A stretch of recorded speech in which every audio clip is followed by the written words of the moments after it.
I see a lot of talk and hype about the most recent feature-spec'd and expensive cameras, especially on YouTube. And I'm here to tell you, you don't need it. Don't sell your 1 or 2 year old camera to buy the new shiny thing. It's still more than capable. In fact, I would go so far as to say that most cameras released in the last 5 to 10 years are probably good enough, especially if you're trying to build a YouTube channel. Sure, I wouldn't choose a Sony a6000 for a professional commercial shoot with a big client, but if I'm shooting talking head YouTube videos like this, or B-roll of my dog running around in the garden, I don't need an ARRI or a RED. In that case, an a6000 might actually be enough. Maybe a newer Sony a7 IV, an FX3 or an XF30 would be nice, but do I need it? Probably not. If your intent is to shoot YouTube videos, you really don't need a new and fancy camera. There are plenty of big channels shooting videos on their phones. And a channel like Gray and Stefan, for example, with over 4.5 million subscribers, shoots on a 7-year-old Canon 80D stills camera that shoots 1080p video. Today I see this big obsession with the newest and fanciest camera gear on YouTube. And this is mostly in the YouTube filmmaking community. The YouTube channels that are focusing on filmmaking, camera gear, and how to create videos. In other categories like finance and channels like Graham's, the camera gear is very rarely ever talked about. It's just a tool used to create the videos. But the problem with channels focusing on filmmaking, creating YouTube videos, and camera gear is that the gear often ends up being the sole focus of the videos, and not just a tool. And don't get me wrong, my channel is also part of that category. But I do try my best to show that the newest gear isn't at all needed by featuring older gear and making videos like this one. The gear being the subject of the video doesn't necessarily have to be a bad thing, but it can easily lead to the infamous disease known as GAS, Gear Acquisition Syndrome. And I believe for a lot of people, the relationship between story and gear has been flipped. Instead of using gear to capture and tell the story, in other words, the gear serving the story, it might very well be the other way around. The story is just there to serve the gear.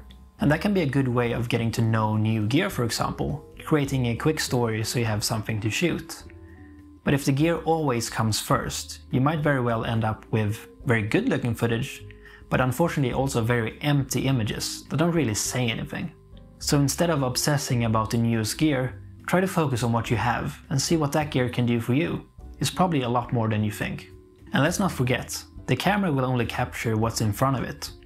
So if you're filming a subject from a not so flattering angle, lit by very poor and uncreative lighting, it will probably not look very good. Upgrading the camera in that case would be a little bit like polishing a turd. Sure, it will be a slightly more shiny turd, but it's still a turd. A high resolution turd. So put your energy into the things that will make the biggest difference. This is the original Blackmagic Pocket Cinema camera, which came out in 2013. That's 10 years ago, and to be honest, the image quality still holds up. I've made many videos covering the camera, including comparisons with cameras like the GH5 or the Pocket 4K, which was released 5 years later, and some people in the comments even said they preferred the original Pocket. This camera, the Sony a6000, was released in 2014. Just 1 year after the original Pocket. They are two very different cameras, one being a video-focused mini cinema camera and one being a stills camera that also shoots video. But they're both very capable cameras. And in the case of the Sony a6000, not only do you get a camera that you can shoot your YouTube videos with, for example, you also get a very good 24 megapixel stills camera. When released, the a6000 cost around $800 with a kit lens, or about $650 for the body alone. But here's the thing, that was in 2014. Today you can pick one up used on eBay for around $250 to $300. Or you can buy a used Panasonic GH4 that shoots 4K video for less than $300. And that was a $1,700 camera when it was released in 2014. Maybe you want to go even cheaper and don't care about 4K. A GH3 will only cost you about $150 on the used market. Nigel Burrows basically built his whole channel using a GH3 and has a lot of videos covering it. And I think that really shows that you don't need the newest and shiniest tech to grow a channel. And to give you a little bit of extra proof, all the A-roll in this video has been shot with a mix of the original Blackmagic Pocket and the Sony a6000. I swapped them somewhere during the video. Did you notice?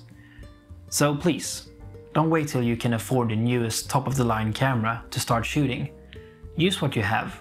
And if you don't have anything at all, consider a used older camera to get you up and running.